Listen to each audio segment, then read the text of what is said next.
De vuelta, vamos a pasar de inmediato, previo a la entrevista con nuestra compañera Jessica Hernández, está en la alcaldía del Distrito Nacional, donde para las 8 de la mañana estará la alcaldesa Carolina Mejía rindiendo cuentas. Saludos, Jessica, adelante.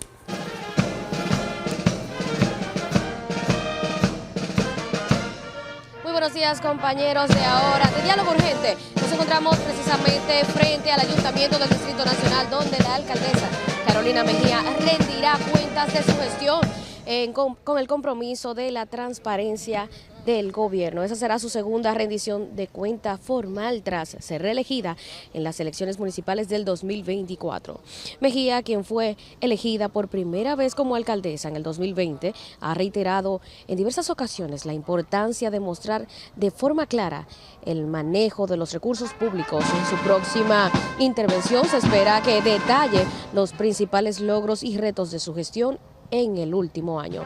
Además de su rol como alcaldesa, Carolina Mejía continúa ganando terreno dentro del Partido Revolucionario Moderno como una de las figuras con mayor proyección nacional. Según la más reciente encuesta de ACD Media, Mejía ocupa el segundo lugar en intención de voto entre los posibles candidatos presidenciales del PRM, con un 12.1%, justo detrás del ministro de Turismo David Collado, quien lidera con un 28.4%. Su reciente visibilidad y respaldo dentro del partido ha generado expectativas sobre una eventual candidatura.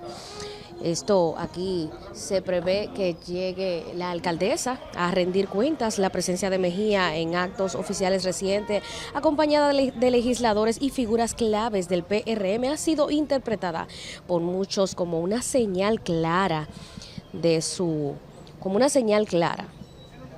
Aquí, con su rendición de cuentas programada para este jueves, se espera que la alcaldesa no solo aborde temas locales, sino también proyecte su liderazgo con miras a los próximos desafíos políticos. Y bueno, compañeros de Diálogo Urgente, nos encontramos acá a la espera de que comience esta rendición de cuentas. Ya las calles fueron cerradas para dar inicio y recibir a la alcaldesa Carolina Mejía. Y nada, hasta aquí mi reporte. Yo regreso con ustedes. Gracias a Jessica en la alcaldía del Distrito Nacional para la rendición de cuentas de la alcaldesa Carolina Mejía. Nosotros aquí pues pasamos con el ingeniero Mariano Germán, secretario de Obras Públicas del Partido Fuerza del Pueblo. Saludos. Saludos. Buenos días formal, porque ya hemos echado un hablado aquí. No, buenos días a todos ustedes. Belkis, Ledesma, gracias por invitarme y naturalmente aquí dispuestos a dar respuesta y en la medida de lo posible llenar las expectativas que la gente espera con relación a lo que la Fuerza del Pueblo propone como medidas de carácter preventivo, sobre todo de cara a la situación que se ha venido presentando en el país y la vulnerabilidad de las infraestructuras públicas y privadas para enfrentar situaciones difíciles. Ante esa situación, de manera directa nos referimos a la tragedia en el G7. Ante esa situación, que pudo haber pasado, que pudo haber fallado y cuáles pudieran ser, porque ahora se habla, ahora es que esto ha dejado al descubierto si se supervisan o no las obras públicas y privadas.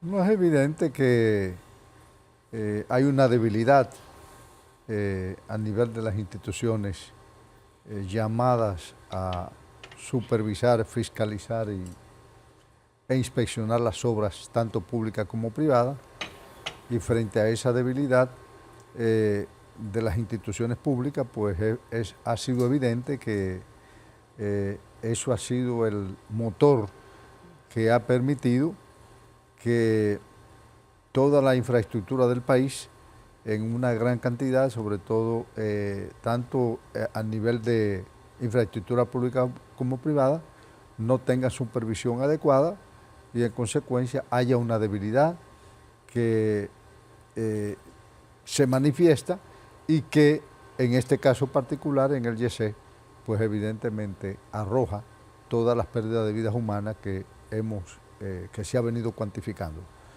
Pero eso no se ha producido solamente en el YC. En los últimos años han sido numerosos los eventos de carácter catastrófico que han dado como resultado la pérdida de cientos de vidas humanas. El caso específico, por ejemplo, del San Cristóbal del año 2023, donde decenas de personas, frente a una explosión, se presentó el cuadro doloroso que allí pudimos vivir. De igual manera, ocurrió un derrumbe en la ciudad de La Vega, donde también recordamos decenas de gente muertas. Ocurrió, por ejemplo, en una fábrica de plástico aquí en la capital, en la zona de Villas Agrícolas. Ocurrió también en el año 2023-2024 el caso específico del paso a desnivel en la 27 de febrero con Máximo Gómez, y así por el estilo, y naturalmente ahora este caso donde cientos de personas pues fallecieron. De manera que hay una debilidad que se está manifestando y que evidentemente hay que buscar resolución y sobre todo de carácter preventivo de cara al futuro. Todo esto es extremadamente lamentable. Los organismos, vuelvo a repetirte, de fiscalización, de inspección y de supervisión no han hecho su trabajo, y a la luz de esa falta de seguimiento, pues es evidente que nuestras infraestructuras públicas y privadas tienen un grado de debilidad que necesita solución. Por lo que usted dice, hay una debilidad institucional en la supervisión y fiscalización de la infraestructura privada. Hay una falta de fiscalización en la infraestructura pública, falta de mantenimiento, pero también hay aparentemente una disminución significativa en la inversión pública en lo que tiene que ver con infraestructura. Sí, no, eso es manifiesto naturalmente, no solamente, y no vamos a criticar la falta de terminación de obras en proceso e inconclusa, sino inclusive la falta de inversión en mantenimiento de obras. Hay obras tanto en sector público como privado que tienen varios años operando. Esas infraestructuras necesitan inversión para poder recuperarse en determinados aspectos porque presentan debilidades que tienen que ser naturalmente corregidas, pero ante la falta de supervisión periódica, ante la falta de mantenimiento a tiempo, oportuna, para poder evitar eventos futuros que pongan esa infraestructura en juego, y al mismo tiempo la pérdida de vidas humanas y propiedades, más que sobre todo pérdida de vidas humanas, es evidente que el Estado Dominicano está en la obligación de regular, de crear naturalmente un órgano coordinador que obligue a dar fiel cumplimiento a las disposiciones que hay al respecto. Hay muchas disposiciones, desde la creación, por ejemplo, de la propia Defensa Civil, la creación del Centro de Operaciones de Emergencia, el COE, la misma creación, por ejemplo, de los NEVI, que es un gran paso, que es la Oficina Nacional de Evaluación Sísmica y de Vulnerabilidad de Vivienda y Edificaciones, Infraestructura y Edificaciones, de manera que todo eso en general debía operar, y debía operar oportunamente, vuelvo a repetirte, pero las debilidades institucionales, las faltas inclusive hasta de presupuesto, la falta de mantenimiento a tiempo, la falta de...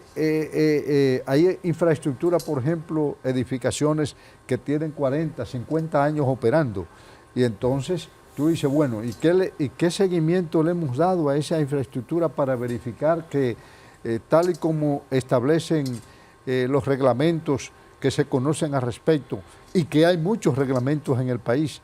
Porque aquí tú, por ejemplo, revisas los reglamentos existentes en el Ministerio de Obras Públicas, los reglamentos existentes en el MIBET, por ejemplo, en el Ministerio de la Vivienda, Habitat, Infraestructuras y Edificaciones de carácter de vivienda, y tú revisas los reglamentos existentes en el COE, los reglamentos existentes en el INDRI, por ejemplo, para operar las presas en momentos de situaciones, fenómenos de naturales situaciones que se pueden presentar frente al cambio climático, las grandes inundaciones y todo ese tipo de cosas. Hay reglamentos que establecen de manera clara y específica cuáles son los pasos que hay que dar. Los estudios de vulnerabilidades están claramente definidos cuál es la carta de ruta que hay que seguir para estudiar las vulnerabilidades en las edificaciones. De manera que, naturalmente, no existe ese órgano rector que sea capaz de aglutinar esas instituciones y evidentemente ponerlas en una sola dirección y servir como órgano rector que pueda vigilar que se le dé cumplimiento a las disposiciones. Y naturalmente habrá que endurecer lo que son las penalidades, lo que son los daños civiles, para ver qué hay que modificar en el Código Civil y en el Código Penal dominicano. Exacto, no todo tenemos ese tipo de cosas eso habrá porque, que evaluarlo. Por ejemplo, hay quienes ahora Sí. mismo, aunque hay entendidos en la materia que Sí, sí. albergan la esperanza, confían en que se van a establecer responsabilidades, las sanciones pertinentes establecidas, las correspondientes sobre quien tengan que recaer, pero también uno está como tan mal acostumbrado que dice eso no va a llegar a ninguna parte, porque nosotros nos han acostumbrado a eso. A que no se llega a ninguna parte por asuntos de apellido, de rango, de etcétera, de categorías. Eso es verdad, ha sido recurrente la conducta de los organismos, tanto en público, los públicos sobre todo, que son los que tienen que ver con la vigilancia y cubrir los derechos fundamentales y los derechos de la sociedad dominicana, pero está claro también que nuestra legislación al respecto es bastante débil. O sea, en el sentido de los daños, cubrir los daños tanto en vida como en propiedades, tanto el Código Civil como el Código Penal dominicano es bastante débil en ese aspecto.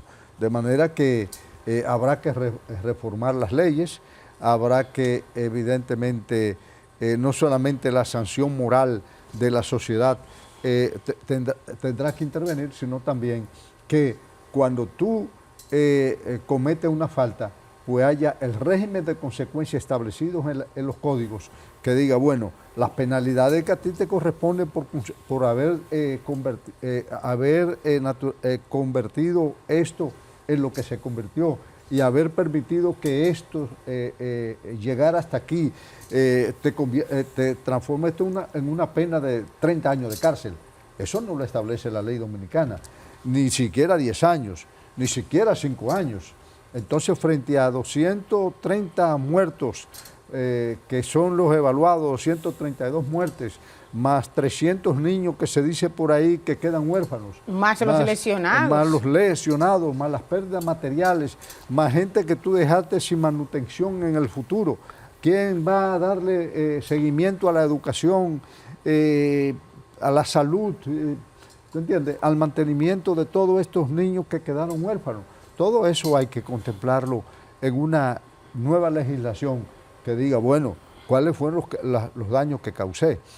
Frente a eso, naturalmente, y frente al caso específico del YC, habrá que determinar cuando el peritaje salga cuáles fueron las causales que generaron el problema, porque el proceso de investigación está abierto. Entonces, ese peritaje debe arrojar los resultados ciertos. Y frente a los resultados del peritaje, pues se evaluará qué hacer. Ahora, mientras el hacha va y viene, como se dice, nosotros como Fuerza del Pueblo, como organización política, estamos llamados a llamar la atención, valga la redundancia, del pueblo dominicano de las medidas que habrá que tomar de carácter preventivo para evitar que en el futuro se vuelvan a producir problemas como estos. Mitigar los efectos, evitar que los problemas, con las medidas preventivas, los problemas se causen. Ahora, naturalmente, habrán eventos, por ejemplo, como terremotos de gran magnitud. Eventos naturales. En un momento determinado pueden ocurrir. Nosotros estamos dentro de una zona altamente vulnerable desde el punto de vista sísmico, pero también estamos en la llamada ruta de los huracanes. De manera que el hecho de que pudiera ocurrir un huracán de categoría 5, de categoría 4, o de cualquier categoría, de gran categoría, pues te pone en juego infraestructura importante como son las grandes presas del país. Por ejemplo, frente a la ocurrencia de un sismo de gran magnitud, por ejemplo, de categoría 7, ¿qué puede ocurrir en la presa de Tavera o en la presa de Valdesia? ¿Qué puede ocurrir en la presa de Sabaneta? ¿Qué puede ocurrir en la presa de Monción? ¿Qué puede ocurrir en Atillo? ¿Tú entiendes? Entonces, frente a eso, frente a una avenida de gran magnitud, porque vengan grandes huracanes que produzcan precipitaciones importantes, ¿cuál es el grado de probabilidad de que esa infraestructura pueda fallar? Entonces nosotros tenemos que hacer los estudios de vulnerabilidades, tenemos que estudiar, para estudiar la vulnerabilidad, determinar cuáles son los casos, elemento por elemento estructural, luego los elementos, estudiar el sistema, cuáles son cómo podemos mitigar esos efectos, cómo podemos hacerle frente, cuáles son los órganos de respuestas, correcto, los organismos de respuesta para todo eso, de manera que esto no nos coja desprevenido. Es hora de que la República Dominicana y naturalmente este caso del YC produce lo que se llama un punto de inflexión. Un punto de inflexión es un cambio, es un punto de cambio. Lo que ha venido ocurriendo y qué hacer para que en el futuro no siga ocurriendo. Es lo importante que esto nos produce como enseñanza. Es aprender de los errores, es aprender de lo que no hemos hecho, es darnos cuenta de que la sociedad dominicana tiene que hacer, de que los organismos competentes tienen que ponerse en lo que la sociedad, el trabajo que la sociedad le ha asignado. Y la sociedad como un todo, educarlo para entender que la educación es fundamental para darse cuenta que estamos frente a cosas que son peligrosas. Y frente a ese peligro, poner todas nuestras energías para evitar vuelvo a repetirte, reducir los posibles efectos, mitigar los efectos y prevenir los posibles daños. Ingeniero, mi compañero lo veo con el ánimo de hacerle otras preguntas. Yo le pregunto breve, porque ya nos hacen señas que tenemos pocos minutos, su valoración respecto a las reparaciones que se le han hecho al puente Francisco Rosario Sánchez, puente de la 17. Mira, ese puente viene con problemas hace muchos años. ¿Qué es muchos años? Hace muchos años, bueno, porque en los últimos 20 años, sobre todo, el mantenimiento a esa infraestructura ha sido mínimo. Y entonces, estamos diciendo que es una infraestructura que está hablando, como yo te decía, así como habló el YC en su momento, porque se vieron desprendimiento de materiales y no se actuó a tiempo, pues evidentemente en el caso del puente de la 17 estamos frente a un caso parecido. Es un puente que ha venido experimentando deterioro a lo largo de los años, una infraestructura del año 1974. Yo vi lamentablemente en una declaración de la pasada administración del Ministerio de Obras Públicas, el ingeniero de Línea Ascensión, a uno de sus viceministros, decir que el puente no tenía planos. Y entonces yo dije, pero ¿y cómo construyeron una infraestructura de más de 400 metros de longitud, con el grado de complejidad que tiene esta infraestructura, si no tenía plano? De manera que ellos ni siquiera tuvieron la molestia de darse cuenta de buscar los archivos, lo que fueran, y si no estaban en los archivos, buscar por lo menos las empresas que trabajaron allí y localizar los planos para darse cuenta dónde los miembros estructurales, cómo tratarlo y todo ese tipo de eso. Esa infraestructura vuelvo a repetirte, se ha venido deteriorando, sometida naturalmente a los efectos de la naturaleza durante más de 50 años, frente a, del 74, 26 más 25 son 51 años de estar en operación. De manera que necesita un mantenimiento mayor.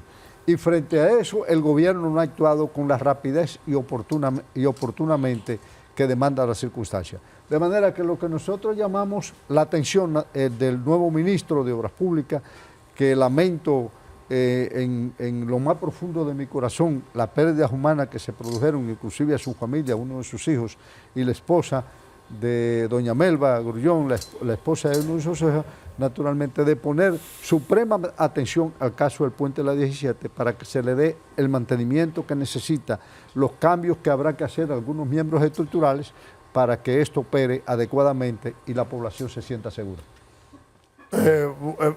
Rápidamente, ¿en qué está la Fuerza del Pueblo?